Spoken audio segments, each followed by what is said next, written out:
अस्सलाम वालेकुम स्टूडेंट्स।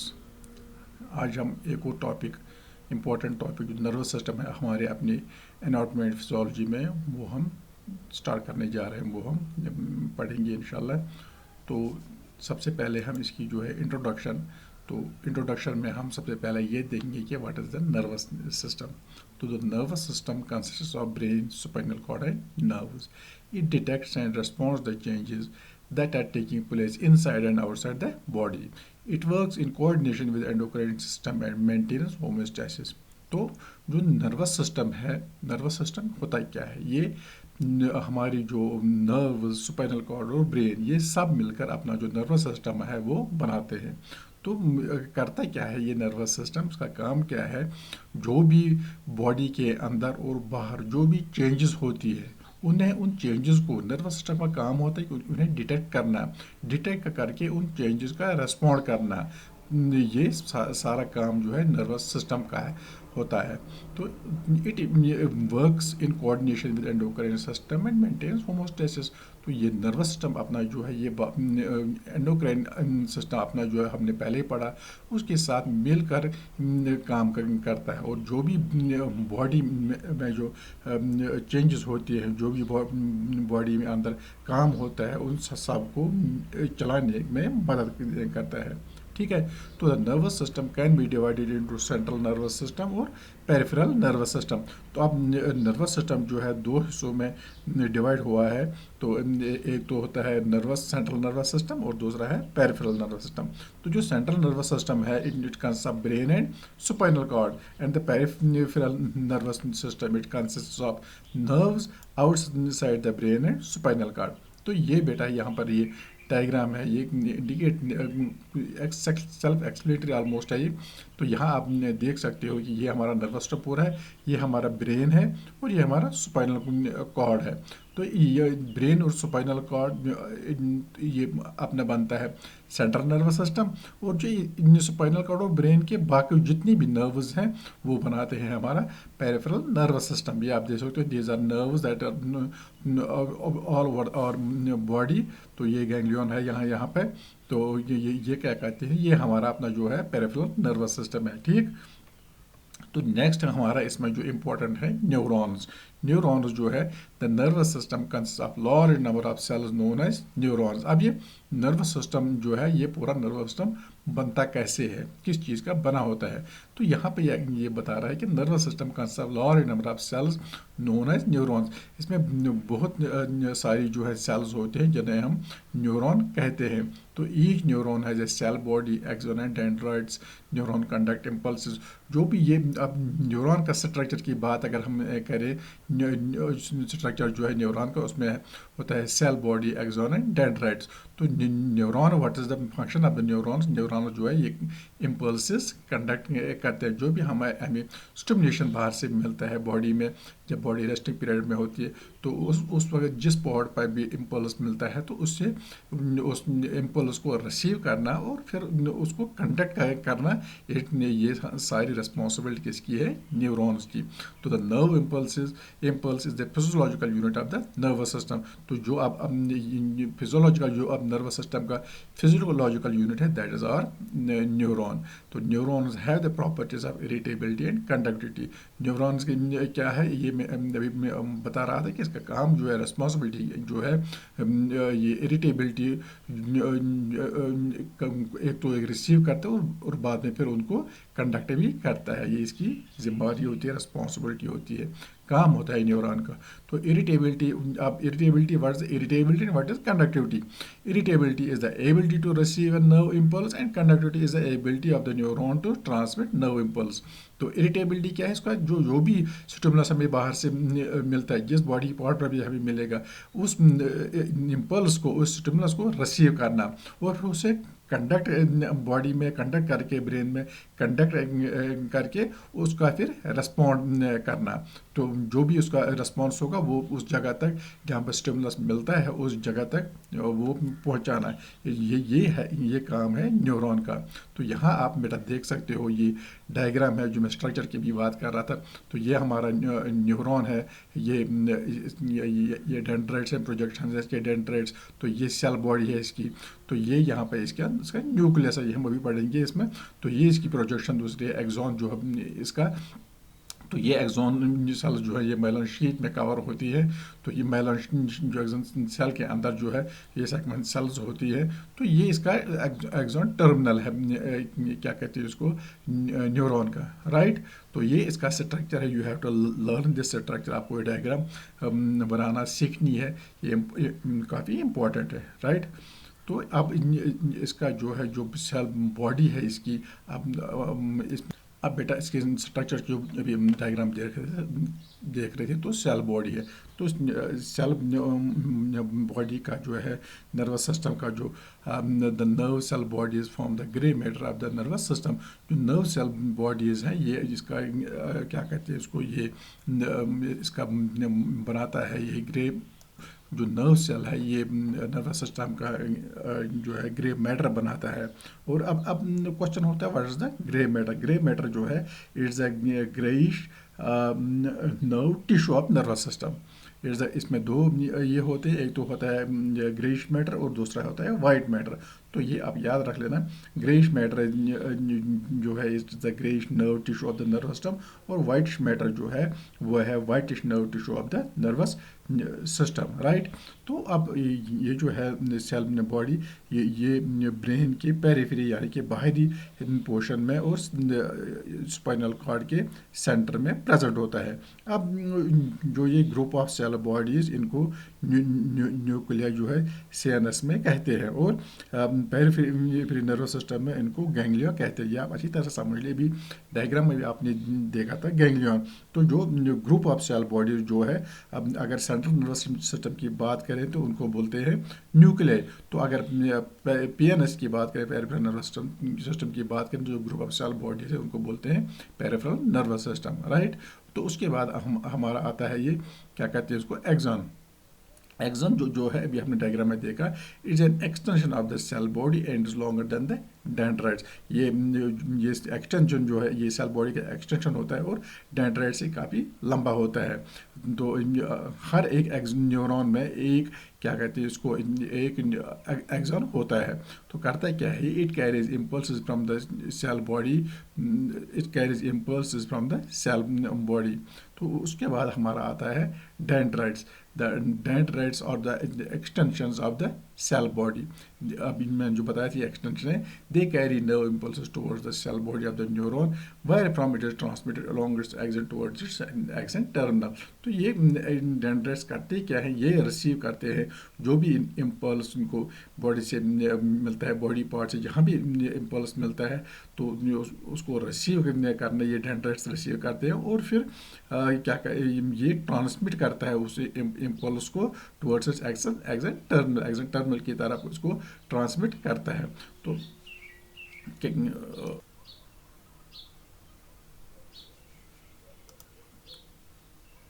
तो बेटा ये जो है एक्सॉन की बात हम कर रहे थे। तो ये एक्सॉन अभी जो हमने जैसे इसमें देखा कि ये इम्पल्स यानी कि मैसेज को बॉडी से दूसरे न्यूरॉन तक कैरी करता है। तो एक्सॉन एक कवरिंग से कवर होता है, जैसे मैंने अभी बताया था, जिसको हम माइलिन शीट भी बोलते हैं। तो माइलिन शीट में जो है सेगमेंट सेल्स जो है ये माइलिन शीट के अलोंग द लेंथ अरेंज होते हैं। तो और जो सेक्वेंस सेल्स को कवर करता है इसे न्यूरोलिमा कहते हैं, और जो एरिया इस कवरिंग का एक्सपोज होता है उसको नोड ऑफ रणवीर कहते हैं, जैसे आप अभी डायग्राम में देखा। और ये करता क्या है, ये नोड्स करते क्या है, ये जो इम्पल्स को मैसेज को ट्रांसमिट करना होता है उसकी स्पीड बढ़ाते हैं, उसको फास्टर ट्रांसमिशन में लाते हैं, ट्रांसमिशन उसकी फास्टर होती है, ठीक है बेटा। तो जो नर्व इम्पल्सेस ओवरऑल ये नर्व इम्पल्सेस में मदद करते हैं। जो एक्सॉन का डिस्टल एंड होता है उसमें एक्सॉन के टर्मिनल्स यानी कि टर्मिनल बटन भी होते हैं।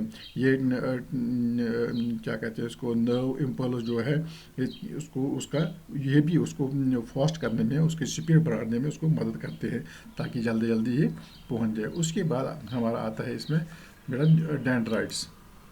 डेंड्राइट्स जो है ये सेल बॉडी की एक्सटेंशन होते हैं।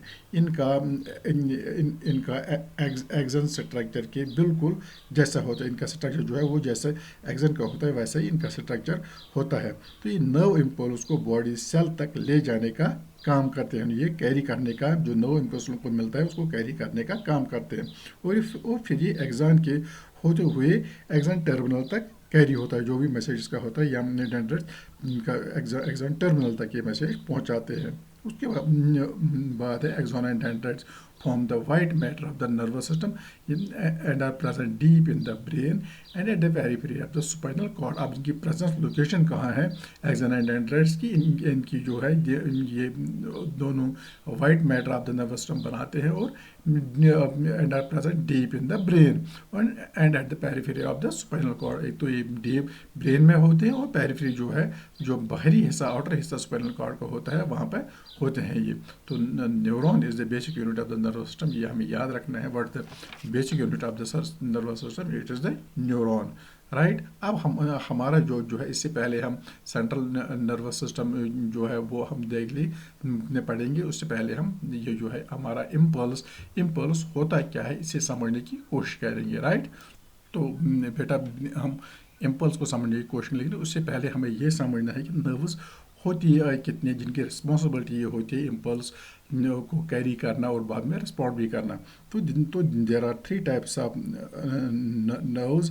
अब जो ये तो बेटा there are 3 types of nerve such as sensory nerve और जिसको हम एफरेंट नर्व भी बोलते हैं, और दूसरे है मोटर नर्व जिसको हम इफरेंट नर्व भी बोलते हैं, और तीसरे है मिक्स नर्व्स। तो सेंसरी नर्व जो जिसको एफरेंट नर्व बोलते हैं ये क्या करते हैं? ये this fibres nerve fibres carry nerve impulses initiated by sensory receptors to the brain and spinal cord. जो भी इनको इम्पल्स मिलता है बॉडी पार्ट से जहाँ पर स्टिमुलेट होता है उस मैसेज को इनका काम होता है सेंसरी नर्व का रिसीव करना और ब्रेन तक पहुंचाना है, ठीक है।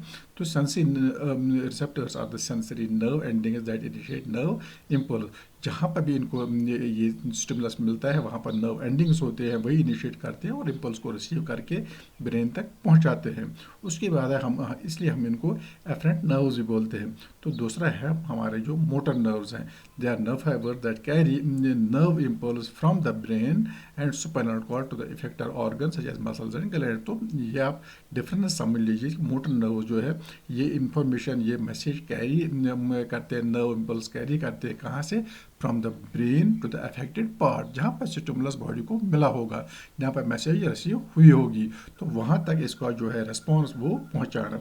अब ये आप डिफरेंस अच्छी तरह से इसको याद कर लीजिए। सेंसरी नर्व्स का काम होता है कि देख रिसीव मैसेज और carry that to the up to the brain. और जो मोटर नर्व्स हैं उनका काम है they carry the response of that impulse from the brain and spinal cord to the effector organs, जहाँ पर भी स्टिमुलस मिला होगा, ठीक है। उसके बाद हमारा है मिक्स नर्व्स। मिक्स नर्व्स जो है the outside the brain and spinal cord, the sensory nerves and motor nerves are enclose in single sheet of connective tissue. Brain और स्पाइनल कॉर्ड के बाहर जो सेंसरी नर्व्स और मोटर नर्व्स है वो enclose होते हैं in sheet of connective tissue, तो उनको हम बोलते हैं मिक्स नर्व्स, ठीक है बेटा। ये आपको अच्छी तरह से याद रखना है कि what are the sensory nerves, what are motor nerves and what are mix nerves, right. तो बेटा मैं बात कर रहा था हम समझने की कोशिश करेंगे ये impulse, what is the process of the impulse, कैसे ये इम्पल्स मैसेज ब्रेन तक पहुंचाता है और फिर ब्रेन से इसका रेस्पॉन्स हाउ इट वर्क्स, और जो स्टिमुलस जहाँ पर मिला होगा वहाँ पर कैसे ये अपना रेस्पॉन्स जो है पहुंचाता है। तो ये जो what is the nerve impulse, तो the stimulation of the nerve ending initiates nerve impulse. तो अभी मैंने जो बात की थी जहाँ पर मिलता है, जहाँ पर स्टिमुलेशन होती है वहाँ पर नर्व एंडिंग्स होती है। तो जब उनको स्टिमुलस मिलता है तो वहाँ से इसका प्रोसेस शुरू हो जाता है। यही नर्व इम्पल्स इनिशिएट करते हैं दो नर्व एंडिंग्स जो है। तो करते क्या है ये? During the resting period the nerve membrane is polarize because of the difference in the concentration of ions either side of the nerve cell membrane. तो जो nerve cell membrane होता है, जब resting period में होता है, जब इनिशिएशन जो भी हमें स्टिमुलस मिलता है उस वक्त बॉडी हमारा वो पार्ट हमारा वो नर्व एंडिंग्स हमारी रेस्टिंग पीरियड में होते हैं, तो उनको जब रिस्पॉन्स मिलता है उस वक्त क्या होता है, रेस्टिंग पीरियड में जो नर्व सेल मेम्ब्रेन हमारा है वो पोलराइज होता है, क्योंकि because of the difference in the concentration ion, जो भी सोडियम पोटेशियम आयन्स होते हैं उनका जो है कंसंट्रेशन में डिफरेंस होता है। ठीक है, तो ये क्या है बाद में, तो जो डिफरेंस होता है इसमें कंसंट्रेशन ऑफ आयन्स में, वो क्या करता है, that causes difference in electrical charges on either side of the nerve cell membrane. तो जब डिफरेंस कंसंट्रेशन में होगा आयन्स का, तो इट मीन्स कि ये क्लियर है कि ये अपना जो है क्या कहते हैं इसको, इलेक्ट्रिकल चार्ज जो है उसमें भी डिफरेंस क्रिएट करता है। ये जो डिफरेंस होता है, difference in electric charge on either side of nerve cell membrane is called resting membrane potential. ठीक है, तो जो होता क्या है फिर, sodium ions and potassium ions are ions responsible for difference in electrical charges. तो ये डिफरेंस, ये आप अच्छे समझ लें कि डिफरेंस जो है इलेक्ट्रिकल चार्जेस में ये क्यों होता है, ठीक है, क्योंकि कंसंट्रेशन जो है सोडियम आयन्स और पोटेशियम आयन्स की उनका जो वही आयन्स रेस्पॉन्सिबल इसके लिए होते हैं। तो what happens then actually होता क्या है फिर बाद में, during the resting state these ions diffuse along in their concentration gradient where the sodium ions moves into the cell and potassium ions outward। उस वक्त होता क्या है, जो सोडियम आयन्स हैं जो ये सेल के अंदर चले जाते हैं और जो पोटेशियम आयन्स हैं वो सेल के बाहर चले जाते हैं। तो ये सब जो ट्रांसमिशन होता है ये होता है हमारा जो है ये लेंथ वाइज होता है, ये अलॉन्ग द लेंथ ये ट्रांसमिशन होता है। तो ये उसके बाद क्या होता है, ये सारा प्रोसेस जो है ये काज करता है जब पोटेशियम आयन सेल के अंदर चले जाते हैं और सोडियम आयन सेल के अंदर चले जाते हैं और पोटेशियम आयन बाहर निकलते हैं, तो डीपोलराइजेशन का प्रोसेस शुरू हो जाता है। With the result it initiation of nerve impulse starts. तो उसके बाद क्या होता है, ये ट्रांसमिट होता है around the length of the neuron transmission, और इसकी जो ट्रांसमिशन है it is only in one direction.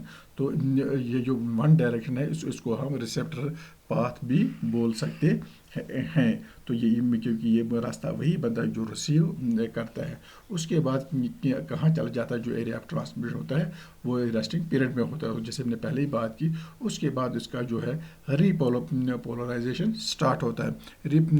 Repolarisation इसका जो है वो कैसे स्टार्ट होता है, then the repolarization starts, and during this phase the potassium ion rushes out of the nerve cells to make a balance, and this period is called refractory period। ठीक है बेटा, इसको refractory period बोलते हैं। What happens then thereafter, the activity of sodium potassium pump starts। तो sodium potassium pump start, what does it mean कि sodium ions जो है वो cell they are pumped out of the nerve cell and potassium ions are pumped into the nerve cell। ठीक है, तो ये अंदर चले जाते हैं नर्व सेल में, तो चेंज होती है इनकी position. Thus the nerve cell regains its original resting period, जहाँ से स्टार्ट हुआ था, जहाँ से इसे इम्पल्स मिला था, जो प्रोसेस उस वक्त शुरू हो गया था, तो ये दोबारा ये उसी में चेंज हो जाता है। ठीक है बेटा, तो ये है इसका जो है हाउ इम्पल्स इज क्रिएटेड। ठीक है बेटा, ये है what the process of how impulses create, ये प्रोसेस इसका क्या है। तो इसमें बेटा एक बात याद रखना, जो मैंने बात अभी की थी, जब स्ट्रक्चर हमने पढ़ा था न्यूरॉन्स का, जो माइलिनेटेड न्यूरॉन्स होते हैं उसमें ट्रांसमिशन फास्टर होता है, ये बात हमने अभी की थी। लेकिन इसके साथ साथ ये भी याद रखना है कि जो नॉन माइलिनेटेड न्यूरॉन्स होते हैं उसमें जो ट्रांसमिशन है वो स्लो होता है। ठीक है बेटा, तो ये था हमारा प्रोसेस ऑफ द ये इम्पल्स, ये क्या होता है। Now we are going to study the central nervous system. जैसे हमने अभी बात की थी, पढ़ा था, नर्वस सिस्टम जो है it's divided into two parts, the central nervous system and the peripheral nervous system. अब हम इस टॉपिक में, इस सेशन में हमारा जो है हम पढ़ेंगे सेंट्रल नर्वस सिस्टम। तो इसलिए मैंने इसको पार्ट 1 क्रिएट किया है, पार्ट 1 में लिया है, उसके बाद दूसरे पार्ट 2 में हम डिस्कस इंशाल्लाह करेंगे पेरिफेरल नर्वस सिस्टम। तो जो अब सेंट्रल नर्वस सिस्टम है तो बेटा सेंट्रल नर्वस सिस्टम जो है it consists of brain and spinal cord as the name refers, जैसे कि इसको हम सेंट्रल बोलते हैं। इसको सेंट्रल हम क्यों कहते हैं, क्योंकि पूरे जिस्म के जो सारे सिस्टम्स के जितने भी जिस्म के अंदर इंफॉर्मेशन जो है ब्रेन के पास आती है, और जितनी भी एक्टिविटीज़ बॉडी में होती है वो सारी की सारी ब्रेन कंट्रोल करता है, यानी कि कोऑर्डिनेट करता है। और स्पाइनल कॉर्ड और ब्रेन दोनों जो है ये काम करते हैं, इसलिए ब्रेन जो है, ब्रेन को हम सेंट्रल इसलिए बोलते हैं। यहाँ आप देख सकते हो it is referred as central because it combines information from the entire body and coordinates activity across the whole organism. जो भी इंफॉर्मेशन इसको बॉडी से मिलती है वो ये कंबाइन करके उस पर काम करता है, और उसके बाद जो है ये अपनी जो है एक्टिविटीज़ वो सारे सिस्टम में कोऑर्डिनेट करता है, काम करता है उसके साथ। उसके बाद क्या है, brain and spinal cord are protected in triple layer membrane called meninges. जो ब्रेन और स्पाइनल कॉर्ड है ये इनकी जो प्रोटेक्शन है वो एक 3 लेयर स्ट्रक्चर का काम है, जिसको हम मेनिंजेस बोलते हैं। तो ये स्ट्रक्चर ट्रिपल लेयर स्ट्रक्चर जो है, ये ट्रिपल लेयर स्ट्रक्चर होता क्या है, तो ये 3 लेयर्स होते हैं। तो सबसे पहले जो है जो आउटर कवरिंग इसकी है वो है ड्यूरामेटर या आउटर कवरिंग होती है। उसके बाद है मिड कवरिंग जो सेंटर में होती है उसको बोलते हैं आर्कोनॉइड मैटर। उसके बाद है पाया मैटर, ये इनर कवरिंग होती है इसकी, जो ब्रेन को स्पाइनल कॉर्ड को प्रोटेक्ट करते हैं। ठीक है, तो जो ब्रेन है उसके बाद the brain is situated with in the cranial cavity, it is protected by cranial bone. तो ब्रेन जो है ये क्या कहते हैं इसको, ये ब्रेन जो है इसमें ये सिचुएशन कहाँ होती है, क्रैनियम में इसकी होती है। तो लोकेशन जो है वो क्रैनियम में होती है, तो with in the cranial cavity जो में ये होता है। और प्रोटेक्टिव इसको प्रोटेक्शन कौन देता है, उसको एक ये क्रैनियल बोन प्रोटेक्शन देती है। उसके बाद इसका जो है, तो बेटा ब्रेन की सिचुएशन जो है वो क्रैनियम में होती है, तो प्रोटेक्शन इसको क्रैनियल बोन देती है। और जो सेरेब्रोस्पाइनल फ्लूइड होता है CSF, ये ब्रेन को शॉक से प्रोटेक्ट करता है। अब जो सेरेब्रल स्पाइनल फ्लूइड है ये ब्रेन और दोनों स्पाइनल कॉर्ड को प्रोटेक्ट करता है, और इक्वल प्रेशर जो है वो मेंटेन करता रहता है। और स्पाइनल कॉर्ड जो है ये इसको हम ये जो सेरेब्रल उसको शॉक एब्जॉर्बर भी बोलते हैं, क्योंकि around the brain and spinal cord अपना जो प्रेशर है वो मेंटेन करते रहता है ताकि उसको शॉक से बचाया जा सके। इट एक्ट्स एज ए, और इसका सेरेब्रोस्पाइनल फ्लूइड का दूसरा काम भी क्या है, it acts as a medium for transport of nutrients and waste material. जो न्यूट्रिएंट्स जो है उनको ट्रांसपोर्ट करने का काम भी करता है, और वेस्ट मटेरियल जो उनको भी ट्रांसपोर्ट करने का काम करता है सेरेब्रोस्पाइनल फ्लूइड। ठीक है बेटा, तो उसके बाद जो है हमारा ये brain it uses 20% of oxygen we breathe in. जो भी हम ऑक्सीजन ब्रीथ करते हैं आउट ऑफ द टोटल जो हम ऑक्सीजन ब्रीथ करते हैं उसका जो है 20% जो है वो क्या कहते हैं इसको ब्रेन यूज़ करता है। ठीक है, it consist of an estimated 100 billion neurons each connected two thousands more. It means कि जो ब्रेन है उसमें 100 बिलियन न्यूरॉन्स होते हैं, जो और उस बाद में जो आगे जाके 100 बिलियन हर एक न्यूरॉन आगे जाके मेनी मोर थाउजेंड से कनेक्ट होता है। ठीक है बेटा, ये आपने अच्छी तरह से समझ लें कि कंसेप्ट ऑफ एस्टिमेटेड, ये एस्टिमेटेड है कि इसमें 100 बिलियन न्यूरॉन्स होते हैं, और आगे जाए मोर देन 100 बिलियन न्यूरॉन, और आगे जाके हर एक न्यूरॉन 100 बिलियन न्यूरॉन मीन्स हर एक न्यूरॉन जो है वो आगे जाके मेनी मोर न्यूरॉन से कनेक्ट होता है। ठीक है, तो यहाँ पर एक बात और ज़रूरी याद रखना है कि जो ब्रेन को सप्लाई कहाँ से मिलती है, हार्ट से इसको जो सप्लाई मिलती है वो कहाँ से मिलती है, तो सप्लाई ब्लड सप्लाई इसको मिलती है सर्कुलस आर्टेरियोसिस जो हमारा है आर्टरी, वहाँ से इसको सप्लाई मिलती है। और सप्लाई जो है ये किसकी मिलती है, ऑक्सीजन और ग्लूकोज की कॉन्स्टेंट सप्लाई मिलती रहती है।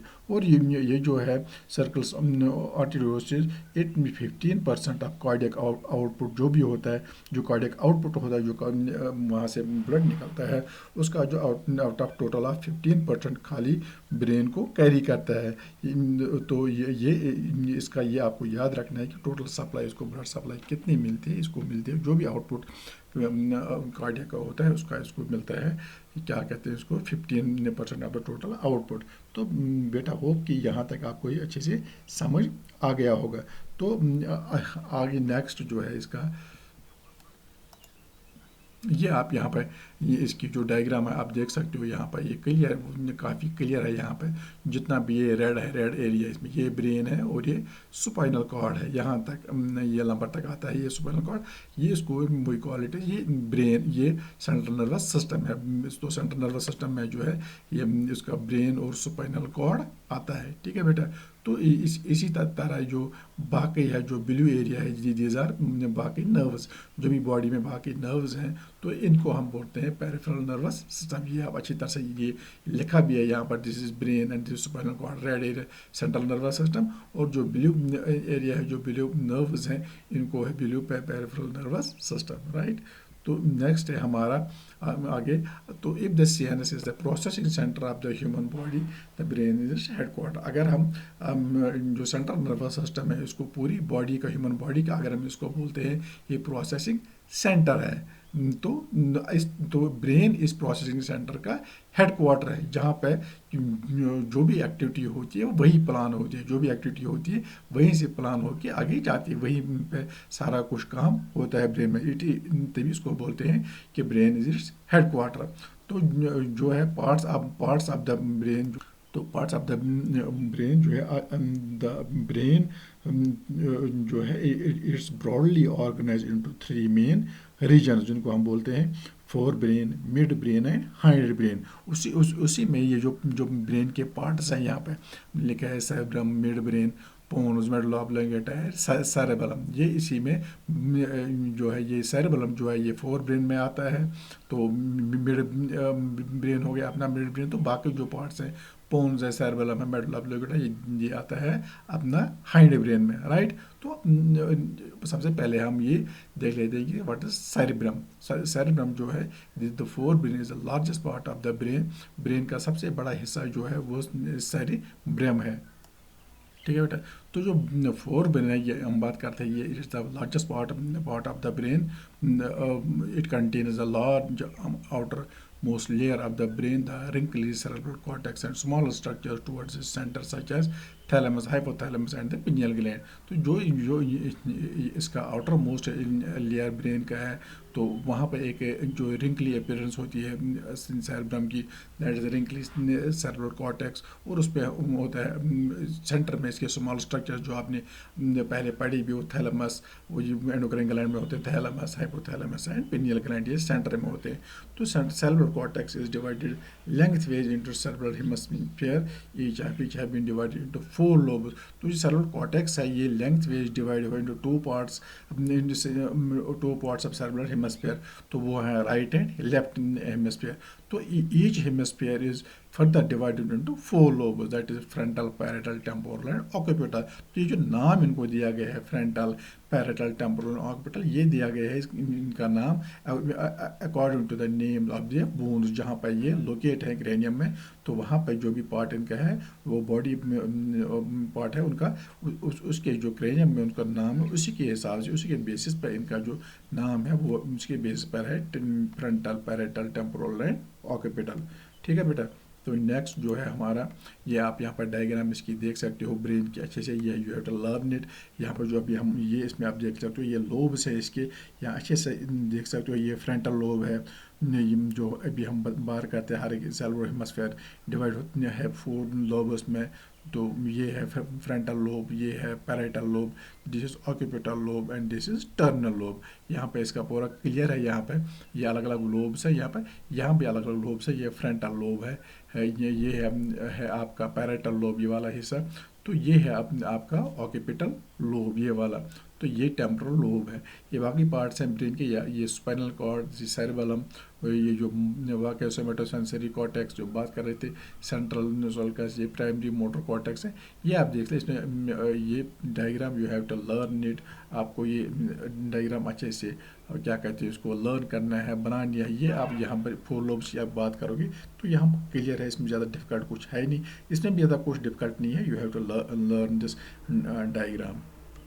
तो नेक्स्ट है बेटा इसके जो फंक्शंस हैं आप, तो बेटा यहाँ हम अभी बात कर रहे थे, ये पहले ये जो है ये सेरेब्रल कॉर्टेक्स की जो अभी हम बात कर रहे थे यहाँ पे, तो ये जो अभी मैं बता रहा था आपको, ये जो लोब्स ने है, frontal, parietal, temporal and occipital, ये इनका जो नाम है इनको दिया गया है according to the name of the bone of the cranium. जहाँ पर जिस बोन पर ये है उनको according to the name of that bone दिया गया है। और ये जो सेरेब्रल कॉर्टेक्स होता क्या है एक्चुअली, ये ग्रे मैटर जो है, जो cell body, nerve cell bodies का बना होता है, तो उससे सेरेब्रल कॉर्टेक्स कहते हैं। और जो सेरेब्रम है, जो ये मिडल और एंटीरियर पोर्शन क्रेनियम का ऑक्यूपाई करता है, ठीक है बेटा।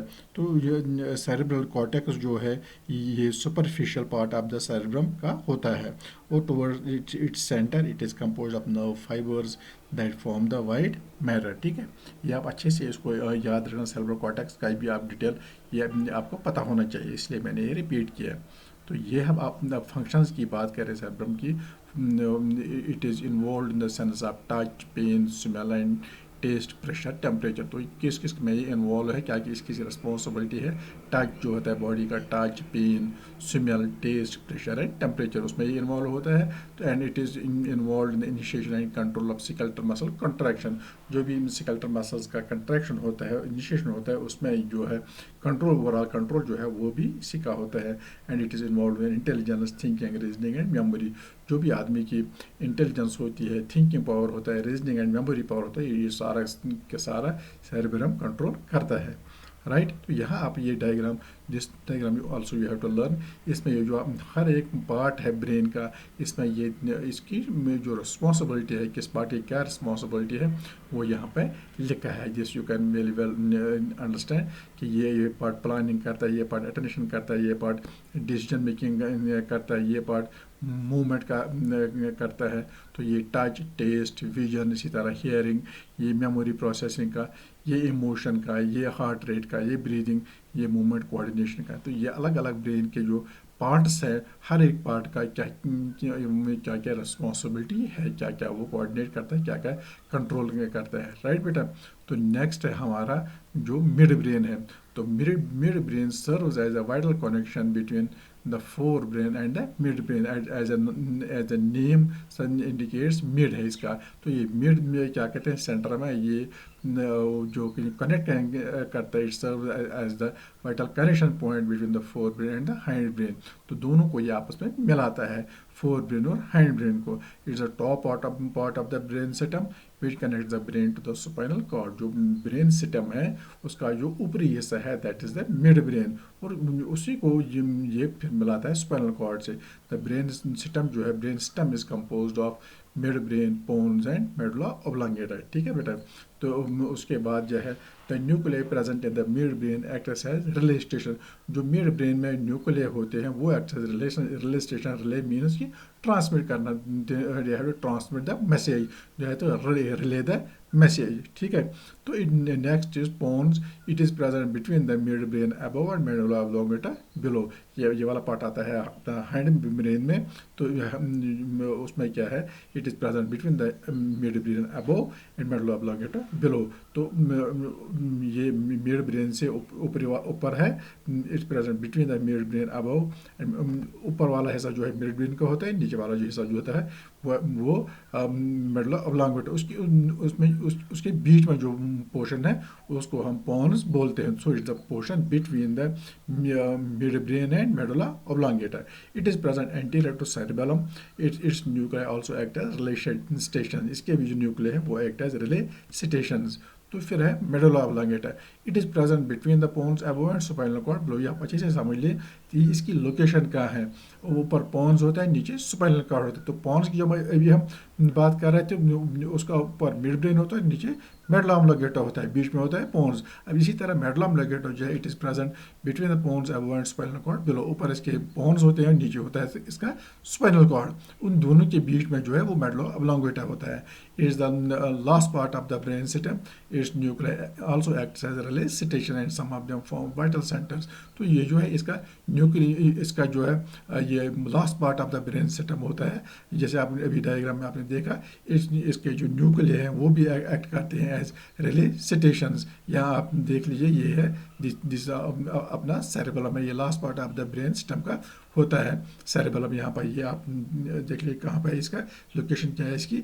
तो बेटा ये बात कर रहे थे, तो ये इट्स आल्सो इसके जो न्यूक्लियस हैं वो भी एज रिले स्टेशन का काम करते हैं, यानी कि मैसेज को ट्रांसमिट करते हैं एक जगह से दूसरी जगह। And some of them forms vital centre such as किस चीज़ के रेस्पिरेटरी सिस्टम के, cardiovascular centre, reflex centres of vomiting, sneezing, swallowing, coughing and BP maintenance. ये फंक्शंस जो हैं ये इसकी रिस्पॉन्सिबिलिटी है मेडुला ऑब्लोंगेटा की। ठीक है, ये इसका जो काम है मेडुला ऑब्लोंगेटा कहाँ कहाँ ये काम करता है, कहाँ कहाँ इसकी रिस्पॉन्सिबिलिटी होती है, राइट। तो नेक्स्ट हमारा जो है वो है सेरेबेलम। तो बेटा जो सेरेबेलम है, it lies just below the posterior part of the cerebrum, just below the posterior part of the cerebrum. It has 2 hemispheres. तो इसका जो है ग्रे मैटर जो है पेरिफेरी में और वाइट मैटर जो है वो सेंटर में होता है सेरेबेलम की। ग्रे मैटर पेरिफेरी में और वाइट मैटर सेंटर में होता है। तो इसके जो फंक्शंस हैं ये पोस्चर और बैलेंस मेंटेन करने में मदद करता है। तो ये जो है सेंसरी मैसेज जो है इसकी मसल्स, जॉइंट्स, ईयर्स, आइज़ से रिसीव करता है, और ये जो लर्निंग प्रोसेस जो है उसमें भी मदद करता है। ठीक है, तो ये आप देख सकते हो यहाँ पे cerebrum, it lies just below the posterior part of the cerebrum.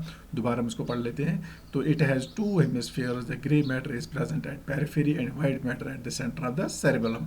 Functions जो है इसके cerebrum helps in maintenance of posture and balance. जो भी बॉडी का पोस्चर होता है, जैसे हम किस पोजीशन में खड़े रहते हैं, किस पोजीशन में बैठते हैं, जो पोस्चर है हमारा बॉडी का, उसका पोस्चर और बैलेंस, ताकि हम आदमी गिर न जाए या हम खड़ा रह पाए या बैठ सके अच्छी तरह, जो भी बैलेंस है वो that is the responsibility of the cerebellum. करता क्या है ये, it receive sensory output from eyes. Sensory output वो आपको पता चल गया कि ये सेंसरी मैसेज रिसीव करता है कहाँ से, eyes, year, muscles and joint जो हमारे होते हैं। तो उनसे इसका काम है स्टिमुलस से, उस जगह से eyes, years, muscle and joint से सेंसरी जो भी हमें आउटपुट मिलता है वहाँ पर, जो भी मैसेज मिलती है वहाँ पर उसको रिसीव करना इन पार्ट्स का। फिर इट इज़ ऑल्सो इन्वॉल्व कहाँ तक पहुँचाना, ब्रेन तक। It's also involve in learning language and language processing. जो भी हमारी लर्निंग की क्षमता है, लर्निंग का जो ताकत है वो इसी पे सेरेबेलम पर ही डिपेंड करता है। और जो लैंग्वेज प्रोसेसिंग हमारी है, जो हम लैंग्वेज सीखते हैं, जो हम लैंग्वेज पर बात करते हैं, किस लैंग्वेज में बात करेंगे, तो वो भी रिस्पॉन्सिबिलिटी ऑफ द सेरेबेलम ही है, राइट बेटा। उसके बाद है तो नेक्स्ट है हमारा स्पाइनल कॉर्ड। स्पाइनल कॉर्ड जो है it extends from the medulla oblongata and connects the brain with other parts of the body. तो ये भी हमने जो देखा, ये कहाँ से स्टार्ट होता है, medulla oblongata which the last part of our brain. Medulla oblongata is the last part of our brain. तो वहाँ से मेडुला ऑब्लोंगेटा से कनेक्ट होके वहाँ से फिर other parts of the body तक जाता है ये। तो उस जगह से ये ब्रेन से कनेक्ट होके जो medulla oblongata last of the brain है, वहाँ से फिर निकल के ये बॉडी पार्ट्स तक जो भी जाता है उसको हम स्पाइनल कॉर्ड कहते हैं। It lies with in the vertebral column and is covered by meninges containing the cerebrospinal fluid. तो इसका भी जो है, जो हमने पहले भी बात की थी, इसकी जो प्रोटेक्शन है स्पाइनल कॉर्ड और ब्रेन की, तो स्पाइनल कॉर्ड जो प्रोटेक्शन है ये वर्टेब्रल कॉलम इसकी प्रोटेक्शन करता है, और 3 लेयर्स ऑफ द मेनिंजेस। उसी तरह ब्रेन की जो प्रोटेक्शन है वो करता है क्रेनियम, तो इस क्रेनियल बोन। इसी तरह उसकी भी प्रोटेक्शन सेरेब्रोस्पाइनल जो उसको शॉक से बचाता है, तो इससे यहाँ पर भी जो है इसकी protection protects the spinal cord also from the shock, वो स्पाइनल कॉर्ड की रिस्पॉन्सिबिलिटी होती है। तो अगर बात करें इसकी लंबाई की, होता है कितना है ये, it's about 45 centimetre long and has thickness of about the little finger. जो हमारी लिटिल फिंगर है उसकी इसकी जितनी थिकनेस, मोटाई होती है। तो grey matter is the centre and white matter is the periphery of the spinal cord. तो इसका सेंटर में ग्रे मैटर होता है और पेरिफेरी में इसका वाइट मैटर होता है। ठीक है, ये आप इसका बेटा ये आप इसकी डायग्राम अच्छे से देख सकते हो यहाँ पे। तो यहाँ पे आप देख सकते हो ये इसकी डायग्राम है, स्पाइनल कॉर्ड, ये हमारा अपना ब्रेन है, तो ये हमारा अपना स्पाइनल कॉर्ड है। तो ये आप इसके ये सर्विकल ये स्पाइनल कॉर्ड है, ये हमारा थोरैसिक और ये लंबर एरिया है। ठीक है बेटा, तो ये आप देख सकते हो ये डायग्राम क्लियर है इसकी स्पाइनल कॉर्ड ये हमारी है। तो ये सारा इसका है जो भी इसमें था ब्रेन और स्पाइनल कॉर्ड में। और ये बात जो activities of the spinal cord जो है that are independent of the brain और कॉर्ड स्पाइनल रिफ्लेक्सेस, जो एक्टिविटीज अपने इसके स्पाइनल कॉर्ड के ब्रेन के कंट्रोल से बाहर, उनको हम स्पाइनल रिफ्लेक्सेस बोलते हैं। ठीक है बेटा, तो ये diagram this was all about the this system of central nervous system. तो होप कि आपको अच्छे से समझ आ गया होगा। नेक्स्ट पार्ट जो हमारा इंशाल्लाह होगा वो है peripheral nervous system, right. Okay बेटा, थैंक यू, अल्लाह हाफिज़।